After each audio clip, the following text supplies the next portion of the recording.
สวัสดีครับวันนี้สวัสดีครับผมครับวันนี้ GQ Thailand อยู่กับพี่มิวสุภสิทธิ์ครับนะครับช่วงนี้ทำอะไรอยู่บ้างครับช่วยอัปเดตให้ฟังหนะครับช่วงนี้หลักๆก็จะกลับมาเน้นงานเพลงครับอืมเพราะว่า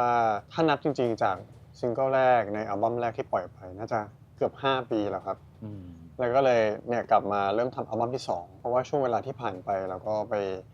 ปเจอเรื่องราวเยอะมากๆได้มีโอกาสเดินทางได้มีโอกาสทำงานในหลากหลายรูปแบบก็เลยมีซอร์สบางอย่างที่สามารถนำมาเรียบเรียงแล้วก็ปล่อยมาเป็นเพลงได้ อืมก็ซิงเกิลแรกก็ปล่อยไปแล้วชื่อ Lucky to Have You ครับตอนนี้กำลังเวิร์กกับซิงเกิลที่2อยู่ค่อนข้างแบบจริงจังมากซิงเกิลที่2มีกำหนดปล่อยช่วงไหนครับๆคิดว่าน่าจะได้ฟังช่วงปลายกันยาครับอืมถ้าเลทสุดน่าจะเป็นต้นตุลาอืมก็ตื่นเต้นมากๆเหมือนกันตอนนี้กำลังนั่งฟังดนตรีเลยว่าเอ้ยเราจะจบดนตรียังไงดีแล้วก็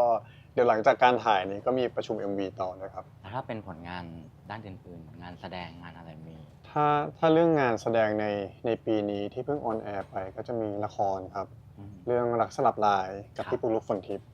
แล้วก็มีซีรีส์เรื่อง Home Room 29ตัวประกันอันนี้ก็จะเป็นรีเมคจากที่เรื่องอี Home Room ครับของเวอร์ชันญี่ปุ่นอืมก็อันนี้ก็จะเป็น2เรื่องที่แตกต่างกันมากๆเรื่องหนึ่งจะเป็นแนวโรแมนติกดราม่าอืมอีกเรื่องหนึ่งจะเป็นแนวซัสเพนส์นะครับเป็นสืบสวนสอบสวนแล้วก็มีอีก2เรื่องที่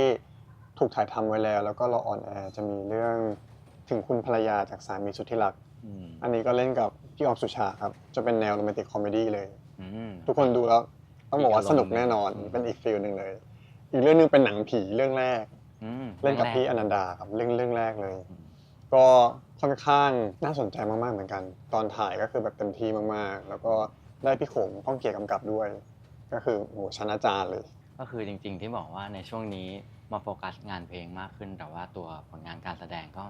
มีรอออนแอร์อยู่ใช่เรื่อยๆอยู่ใช่ครับ แล้วใช่ไหมครับอยากชวนพี่มิวย้อนกลับไปคุยถึงเรื่องราวในอดีตบ้างครับ ตอนช่วงวัยเด็กๆสิ่งที่เราเห็นบนโต๊ะทำงานของคุณพ่อคุณแม่ในยุคสมัยก่อนกับยุคสมัยนี้แตกต่างกันยังไงบ้างเหมือนมันเป็นยุคที่ผ่านอุปกรณ์หลากหลายรูปแบบมากๆ รู้สึกว่าจนถึงปัจจุบันเราลองใช้มาหลายอย่างมากๆใช่อุปกรณ์แบบเช่นการดูโทรทัศน์นะครับการดูทีวีมันผ่านการแบบใช้มีทั้งเทปมีทั้งซีดีมีทั้งไวนิลอืมจนปัจจุบันเป็นแบบทั้ง VCD DVD Blu-ray อืมจนปัจจุบันเป็นสตรีมมิ่งแล้วมันอืมผ่านยุคมาเยอะมากๆโต๊ะทำงานของคุณพ่อคุณแม่เมื่อก่อนผมว่ามันมีความคลาสสิกมากๆคืออุปกรณ์เป็นปากกากระดาษเยอะมากๆ อืมเราจะเห็นว่าเอกสารทุกๆอย่างมันถูกวางบนโต๊ะไว้เยอะมากๆณตอนนั้นครับเป็นแมนนวลเป็นแมนนวลส่วนใหญ่มากๆทุกๆอย่างมันเป็นฟิสิกอลแบบอืม จับสัมผัสอะไรนะครับ ปัจจุบันนี้อะครับโตขึ้นมาพี่มิวก็น่าจะทำอะไรหลากหลายแบบทำงานหลากหลายบทบาทครับโต๊ะทำงานของพี่มิวเป็นยังไงบ้างครับปัจจุบันโต๊ะทำงานมันย่อส่วนมาก อืมแล้วโต๊ะทำงานมันไม่ได้ถูกแบบเป็นสเตชันที่บ้านแล้วอืมทุกอย่างอยู่ในแล็ปท็อปทุกอย่างอยู่ใน iPad เราสามารถย้ายโต๊ะทำงานของเราไปที่ไหนก็ได้ณปัจจุบัน ไม่ว่าจะเป็นโอ๊ยเราไปต่างประเทศ อืมอยู่ประเทศนั้นประเทศนี้สามารถกางแล็ปท็อปมาแล้วทำงานทุกอย่างในนั้นได้ อืมหรือว่าอยู่บนเครื่องบิน ปัจจุบันบางสายการบินจะมี Wi-Fi ให้เลย อืมสามารถแบบทำงานบนเครื่องบินก็ได้ครับ อืมก็รู้สึกว่ารูปแบบของโต๊ะทำงานมันถูกเปลี่ยนไป อืมแต่สิ่งหนึ่งที่ยังติดอยู่กับผมแน่นอนก็คือปากกา หรือว่าตัวหนังสือเอง ผมเป็นคนรู้สึกชอบสัมผัส การที่เราทำทุกอย่างใน iPad หรือว่าในแล็ปท็อปมันขาดความคลาสสิกบางอย่างไป อืมผมรู้สึกว่าการที่เราหยิบหนังสือขึ้นมา แล้วเปิดหนังสือมันมีกลิ่นของกระดาษ มันมีกลิ่นของเรื่องราวบางอย่างกับสัมผัสของปากกา ที่เราได้ใช้การที่เขียนลงไป การที่เขียนผิดแล้วต้องลบใหม่หรือกาทิ้งมันมีบางอย่างที่มีเสน่ห์ที่เรายังรู้สึกว่าอินกับสิ่งเหล่านี้อยู่ครับ อืมก็เลยยังมีการแบบพกปากกาหรือสมุดไปด้วย อืมการที่ทำงานณปัจจุบันเนี่ยทำงานเพลงทำงานแสดง มันมีแรงบันดาลใจบางอย่างที่เราสามารถเก็บได้จากการเดินทางของเรา อืมก็จะเอาสิ่งเหล่านี้แหละมาโน้ตใส่สมุดไว้มันก็จะเป็นซอสในการแบบทำงานต่อไป ปัจจุบันพี่มิวมีคำนิยามตัวเองไหมครับอย่างปัจจุบันทำหลากหลายหน้าที่ผมรู้สึกว่าผมจะนิยามตัวเองว่าเป็นศิลปินครับอืมเป็นศิลปินเหมือนหลายๆคนอาจจะบอกว่าเป็นดาราอะไรก็แล้วแต่ผมรู้สึกว่าคำว่าศิลปินมันเหมาะกับตัวผมมาก เมื่อขยายความลงไปใช่ไหมครับ ใช่ครับด้วยความที่ผมเป็นคนที่ชอบสร้างผลงาน อืม ไม่ว่าจะเป็นทั้งงานแสดง เป็นงานเพลง อืม หรืองานศิลปะบางอย่างก็แล้วแต่เรารู้สึกว่าพอคำว่าศิลปินมันเป็นการแล้วเราก็เป็นคนที่ชอบสร้างผลงาน ก็เลยรู้สึกว่าคำว่าศิลปินมันเหมาะมากๆกับตัวผมครับ พี่มิวน่าจะเข้าวงการมา14-15 ปีประมาณ คือหมายถึงแบบว่าค่อนข้างค่ำวอร์ดอยู่ในวงการแล้ว คำวอร์ดเลยเหรอ ครับ ผลงานชิ้นเอกของพี่มิวถ้าถามถึงผลงานชิ้นเอกหรือว่าจริงๆเป็นการตัดสินใจที่สำคัญก็ได้ครับ ชิ้นเอกเนี่ยมันตีความได้หลายแบบมากเลยครับ อืม ชิ้นเอกในมุมเรา ชิ้นเอกในมุมคนดู ชิ้นเอกในมุมคนฟัง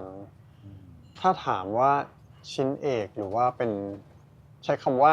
ชิ้นสำคัญแล้วกันครับสำหรับตัวผมคือการไปแคสต์งานครั้งแรก อืมเป็นก้าวแรก ใช่ถ้าเราไม่ก้าวเข้ามานะตอนนั้นเราจะไม่มีตรงนี้เลย อืม เลยรู้สึกว่าอันนั้นมันเป็นจุดที่สำคัญมากๆของผม การที่ก้าวเข้าไปแคสต์งานครั้งแรกตอนเป็นโฆษณาครับ แล้วความตลกคือแคสต์ครั้งแรก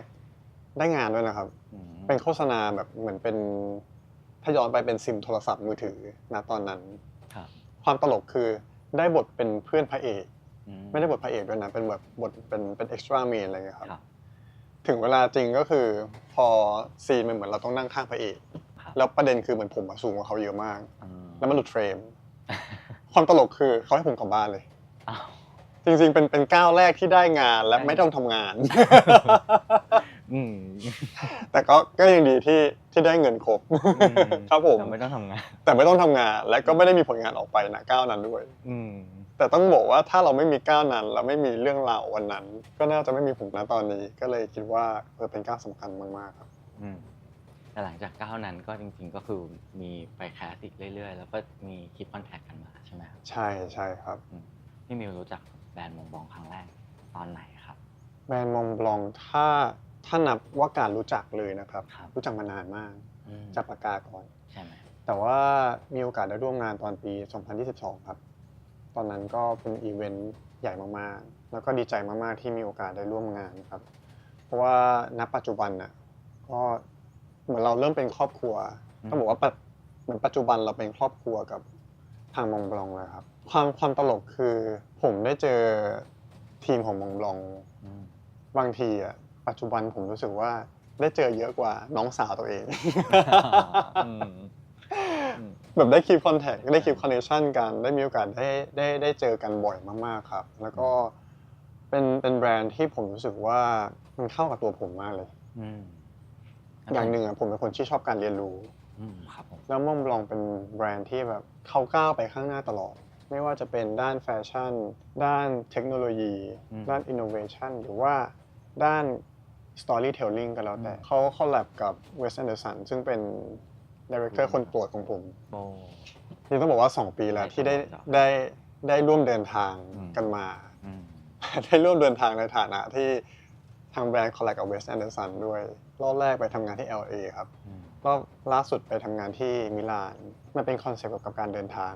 อืม ก็เลยรู้สึกว่าโอ้ยมันทัชใจเราจังเลยการที่เราได้ไปอยู่นะตรงนั้นได้เห็นเซตติ้งต่างๆ ที่ทางแบรนด์แบบเตรียมมาแล้วเราได้ไปอยู่นะตรงนั้นจริงๆ มันสุดยอดมาก อืม ๆ แล้วก็รู้สึกประทับใจทุกครั้งเลยครับที่ได้ร่วมทำงานกับมองครับ อืมหลังจากที่ได้รู้จักแบรนด์แล้วมาร่วมงาน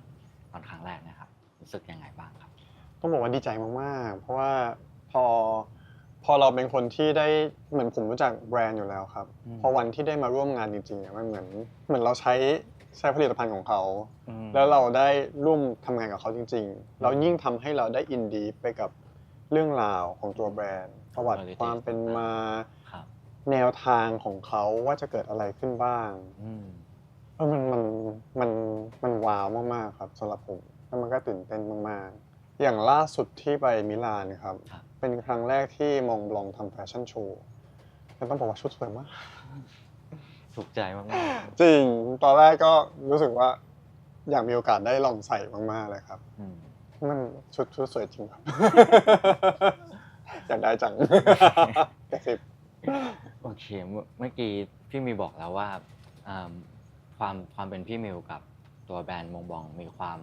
เชื่อมโยงกัน ครับ แล้วก็รู้สึกแบบว่าได้เป็นตัวเองหรือแบบได้ใช้โปรดักต์ของเขามาก่อนก็ได้มาร่วมงานกันจริง ครับ ๆครับสิ่งที่มันเชื่อมโยงกับพี่มิวมันคือตรงส่วนไหนครับ คอนเซปต์ล่าสุดคือเรื่องการเดินทางครับ ซึ่งการเดินทางจริงๆแล้วมันมีทั้งแบบ outer และ inner การเดินทาง outer ความหมายคือการไปท่องเที่ยว การที่เราได้ไปสัมผัสสิ่งใหม่ๆ ได้กลิ่นหรือว่าได้เห็นสิ่งใหม่ๆ หรือว่า inner เราเองก็แล้วแต่ การที่เราได้ discover ตัวเองผ่านการเวลาอดีตเป็นยังไง ปัจจุบันเป็นยังไง อนาคตจะเป็นยังไง มันผ่านเรื่องราวต่างๆ นานามากมาย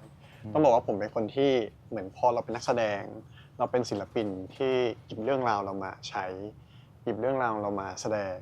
ผสมกับคาแรคเตอร์ต่างๆ หยิบเรื่องราวคาแรคเตอร์มาใช้ ครับ มันกลายเป็นว่าเราได้ discover ตัว inner self ของเราอยู่เรื่อยๆ แล้วคอนเซปต์ล่าสุดคือเรื่องการเดินทางที่ถูกนำมาแสดงทุกคนได้เห็นแล้วแหละ อย่างล่าสุดชัดมากๆ เป็นแบบการเดินทางผ่านรถไฟ แล้วกับเวส แอนเดอร์สันด้วย มันรีเลทกับผมมากๆนะช่วงเวลานี้ด้วย มันทำให้เรายิ่งอินเลยอะ พออยู่ณตรงนั้นแบบได้อยู่ในเซตติ้งรถไฟแล้วฟิสิคอลติงของเขามันเป็นแบบการที่เราได้อยู่ในเซตรถไฟ มันสื่อถึงการเดินทาง ช่วงที่ผ่านมาต้องบอกว่าผมเดินทางเยอะมากๆครับ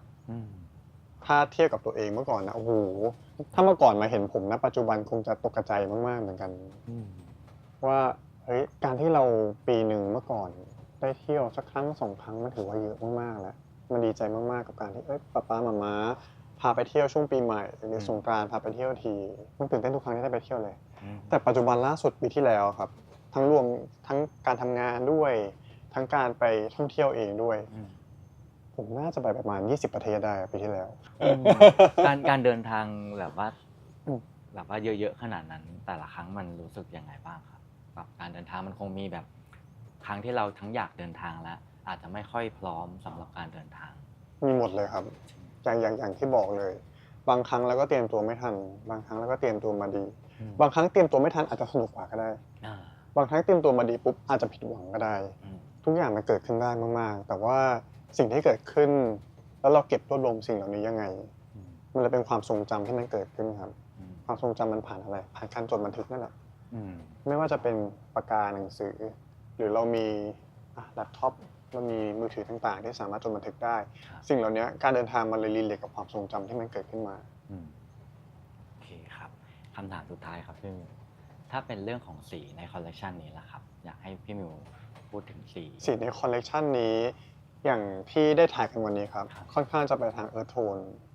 แล้วก็มีกระเป๋าใบหนึ่งที่ได้มีโอกาสใช้ตั้งแต่ตอนมิลานแล้วครับก็เป็น messenger bag ก็จะเป็นสีตัวเขียวขี้ม้าครับก็ทุกคนย้อนกลับไปดูได้เลยถ่ายแบบกันเรียบร้อยแล้วก็ดีใจมากๆที่ได้มีโอกาสหยิบมาถ่ายแบบในวันนี้อีกครั้งหนึ่งครับผมก็แมทช์มากๆกับ Autumn Winter ที่กำลังจะมาถึงครับผมก็ขอฝากแฟชั่นเซ็ตแล้วก็บทสัมภาษณ์นี้ของมิวสุประสิทธิ์กับแบรนด์มงบลองไว้ด้วยนะครับผมบอกเลยว่าสนุกแน่นอนแล้วก็จะเป็นเรื่องราวการเดินทางของผมแล้วก็ตัวแบรนด์มงบลองครับ